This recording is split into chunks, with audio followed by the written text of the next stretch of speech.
Before we begin, if you enjoy deep dives into classic Hollywood legends, untold stories, and the truths behind the public image, make sure to like this video, subscribe to the channel, leave a comment, and turn on the notification bell so you never miss what's coming next here on Classic Hollywood Daily.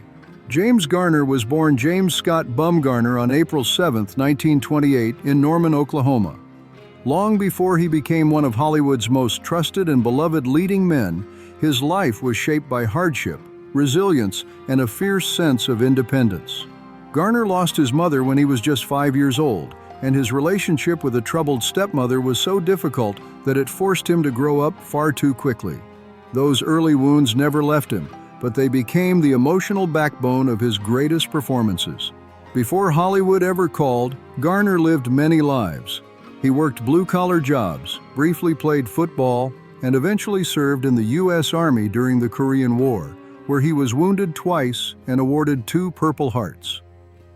The experience left him with a lifelong distrust of pretension and a deep respect for ordinary people, qualities audiences instinctively felt whenever he appeared on screen. Garner's rise to stardom was anything but traditional. He stumbled into acting almost by accident in the early 1950s and studied briefly at the Actors Studio in New York. Unlike many of his contemporaries, he never adopted a polished movie star facade. Instead, he developed a natural, underplayed style, conversational, relaxed, emotionally honest, something that felt quietly revolutionary at the time. That authenticity paid off in 1957 when he was cast as Brett Maverick in the television western Maverick. The role made him a household name. Garner's Maverick was clever, ironic, and reluctant to play the traditional hero. He brought humor and intelligence to a genre dominated by stiff, stoic gunmen, and audiences loved him for it. Maverick didn't just make Garner famous. It defined the type of man he would portray for the rest of his career. Men who were smart rather than flashy, moral without preaching, and strong without ever needing to prove it. Whether he played a private investigator, a soldier, a romantic lead, or an aging cowboy, Garner radiated decency and quiet strength. His transition from television to film was seamless. In movies like The Great Escape, 1963, The Americanization of Emily, 1964, Grand Prix, 1966, and Support Your Local Sheriff, 1969, Garner showcased rare versatility, moving effortlessly between drama, comedy, and action. One of Garner's most defining traits, both on and off screen, was his refusal to be bullied by the studio system. At a time when actors were often powerless, he sued major studios over unfair contracts, and won. His legal victories against Warner Brothers and later Universal quietly made him a pioneer for performers' rights, earning him deep respect throughout Hollywood. Garner never wanted to be seen as an activist. He simply believed in fairness. And that same integrity guided every part of his life and career. In 1974, he returned triumphantly to television with The Rockford Files, creating one of the most iconic characters in TV history. Private investigator Jim Rockford wasn't slick or glamorous. He was broke, bruised, emotionally guarded, and endlessly human. Garner infused the role with warmth, humor, and vulnerability, earning an Emmy Award and sealing his legacy as one of the finest television actors of all time. And yet, behind that easy smile and effortless charm, there were things left unsaid, confessions he would only make quietly and privately years later. The success of The Rockford Files endured long after its final episode, influencing generations of crime dramas that followed. Even as James Garner aged, his star never faded. He embraced mature roles with the same authenticity that had defined his early career, delivering deeply moving performances in films like Murphy's Romance, 1985, which earned him an Academy Award nomination, and Space Cowboys, 2000, where he brought warmth and quiet humor to an aging ensemble of legends. Perhaps most poignantly, Garner portrayed the older Noah Calhoun in The Notebook, 2004, offering a tender, dignified portrait of enduring love. The role introduced him to an entirely new generation of fans and reinforced what audiences had always sensed: that Garner's greatest strength was emotional truth. His real-life love story was just as unconventional, candid, and enduring as the man himself. In an industry notorious for fleeting romances, James Garner shared one of Hollywood's rare lifelong marriages. Garner married only once, to Lois Josephine Fleischman Clark, the woman who would become not just his wife, but the emotional anchor of his life for nearly 6 decades. They met at a party in 1956, and what followed was a whirlwind even by Hollywood standards. Garner trusted his instincts completely. Just 16 days after meeting, on August 17, 1956, James Garner and Lois Clark were married. The decision raised eyebrows, but it would become one of the most enduring unions in entertainment history. Garner later spoke about that headlong leap into love with his trademark honesty and humor. "We went to dinner every night for 14 nights, he once recalled. "I was just absolutely nuts about her." Their honeymoon was modest, almost comically so for a man who would soon become a major star. Garner famously joked that he spent just $77 on the trip and that it nearly broke him. Yet that simplicity reflected the foundation of their marriage. Fame, wealth, and Hollywood excess never defined their relationship. Commitment did. Garner often spoke about marriage with a blend of wit and hard-earned wisdom. He once compared it to military service, saying, "Marriage is like the army. Everyone complains, but you'd be surprised how many people re-enlist." Beneath the humor was a deeper truth. Garner understood that long marriages aren't built on perfection, but on perseverance. At the time of their marriage, Lois Clark brought with her a young daughter from a previous relationship. Her 9-year-old child was recovering from polio, a serious and life-altering illness in the 1950s. Garner never hesitated.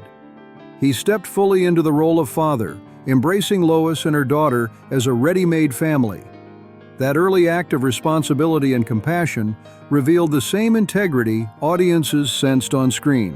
In 1958, James and Lois welcomed their only child together, a daughter named Greta, born January 4th and affectionately nicknamed Gigi. She became the center of their family life. Despite the demands of his career and constant travel, Garner remained deeply devoted to his roles as husband and father, often turning down opportunities to protect his home life. While Hollywood marriages frequently collapsed under pressure, the Garners worked quietly and deliberately to keep theirs intact. Their marriage was not without challenges. Over the years, James and Lois experienced 2 periods of separation, one lasting 3 months in 1970 and another beginning in 1979, moments that tested their bond but ultimately did not break it. Unlike many celebrity separations that end in permanent distance, the periods apart in James Garner and Lois Clark's marriage ultimately revealed the strength of their bond rather than its fragility. Time apart allowed for reflection, perspective, and growth. In September of 1981, the couple reunited, choosing once again to commit to one another. There was no public announcement, no dramatic reconciliation played out in headlines. It was a private decision, rooted in love, loyalty, and shared history. From that point forward, James Garner and Lois Clark remained together until his death in 2014.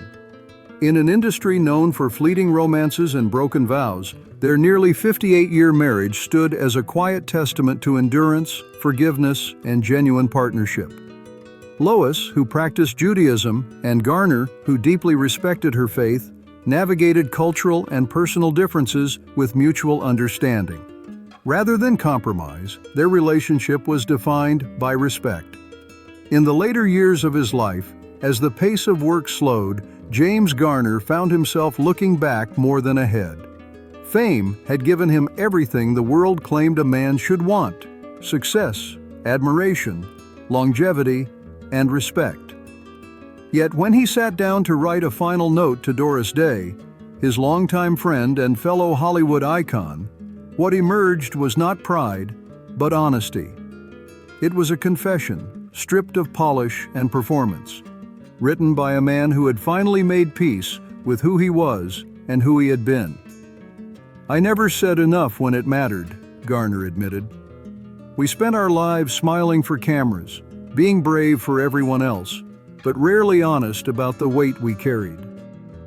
The words were simple, unadorned, and unmistakably his. Garner had long resisted the trappings of celebrity, often referring to himself as an accidental movie star. In the note, he acknowledged that his easygoing public image had often served as a shield. "People thought I was relaxed, unbothered," he wrote. "The truth is, I worried all the time, about work, about money, about whether I deserved any of it." Writing to Doris Day, who had endured her own private hardships behind a famously sunny persona, Garner allowed himself a rare vulnerability. "You understood better than anyone how lonely it can be to be adored," he confessed. He reflected on the unforgiving nature of Hollywood itself, the ruthless contracts, the controlling studios, and the relentless pressure to remain agreeable. "I fought them when I could," he wrote, referencing his well-known legal battles for fair treatment. "But even when I won, I felt tired. Fighting shouldn't have to be the price of dignity." Garner did not shy away from regret. He wrote about missed opportunities, strained relationships, and the emotional toll of always being cast as the dependable good guy. "I wish I'd been softer with myself," he admitted. "I wish I hadn't mistaken endurance for strength." He also acknowledged the physical cost of a lifetime of work. Injuries and chronic pain had followed him for years. "There were days I smiled through pain so bad it scared me," he wrote. "I didn't want to disappoint anyone. Fans, producers, even strangers." Most movingly, Garner wrote about friendship. His bond with Doris Day represented something increasingly rare in Hollywood: trust, without expectation. "You never asked me to be anything other than Jim," he wrote. "No charm, no lines, no act." He thanked her for reminding him that kindness could survive fame. "You proved that decency wasn't a weakness in this business," he wrote. "It was an act of rebellion." As the note drew to a close, Garner's tone softened further, reflective and tender. "If this is the last thing I leave behind," he wrote, "I want it to be the truth." In his final reflections, James Garner spoke with gratitude for his wife, his family, and the fans who stayed with him across decades. Yet he refused to romanticize his life. "It wasn't perfect. I wasn't perfect," he admitted, "but I tried to be fair, and I tried to be real." His closing words to Doris Day were simple, devastating in their clarity. "If I've learned anything," Garner wrote, "it's that being kind lasts longer than being famous. We outlived the noise, Doris. Maybe that was the point all along." The note was not a farewell steeped in sorrow, but a quiet release. In confessing it all, James Garner did what he had done best throughout his career. He told the truth without spectacle, and in doing so, he left behind something far more enduring than stardom, a reminder that even the most admired lives are made meaningful not by applause, but by honesty, humility, and the courage to finally speak from the heart. Garner and Doris Day shared more than fame. They shared a warm, decades-long friendship and starred together in two beloved romantic comedies in 1963, The Thrill of It All and Move Over, Darling. On screen, they played married couples with effortless chemistry, their connection rooted in shared Midwestern sensibilities and a grounded, unpretentious approach to fame. Behind the scenes, Garner's later years were marked not only by enduring popularity, but by a long and painful battle with serious health challenges that tested his famously resilient spirit. During the grueling production of the Rockford Files in the 1970s, a show that demanded relentless physical work and frequent stunts, his knees began to deteriorate severely. What started as wear and tear became chronic and debilitating damage. Over the course of that decade, Garner endured 6 or 7 knee surgeries, repeatedly returning to work despite lingering pain and limited mobility. The toll was so great that in 2000, he underwent full knee replacement surgery on both knees, a testament to how much of his body he had sacrificed for his craft. His struggles did not end there. On April 22, 1988, Garner faced a life-threatening cardiac crisis when he underwent quintuple bypass heart surgery. The procedure was serious and sobering, yet those close to him were struck by how quickly he rebounded. Doctors strongly urged him to stop smoking, a habit he had carried for most of his life. Quitting was not easy, but in 2005, Garner finally succeeded. His daughter, Gigi Garner, later reflected on just how deeply ingrained the habit had been, noting that her father had been smoking since the age of 12, making his decision to quit all the more remarkable. In May of 2008, Garner suffered another major setback when he experienced a stroke. 2 days later, on May 11th, he underwent surgery related to the episode. Doctors described his prognosis as positive, offering hope to fans who had followed his career for generations. Still, the stroke marked a turning point. His health never fully returned to what it had once been. On July 19, 2014, emergency responders were called to his home in Brentwood, Los Angeles. There, they found that James Garner had passed away peacefully at the age of 86. The cause of death was a heart attack brought on by coronary artery disease. His body, worn by decades of work, injury, and illness, had finally given way. James Garner's physical struggles revealed a quieter, deeply human side of the screen legend, one defined by resilience, perseverance, and dignity. Even as his health failed, he faced each challenge with the same understated strength that defined his performances. He left behind not only an extraordinary body of work, but an enduring example of courage in the face of adversity, and a legacy built not on ego, but on decency.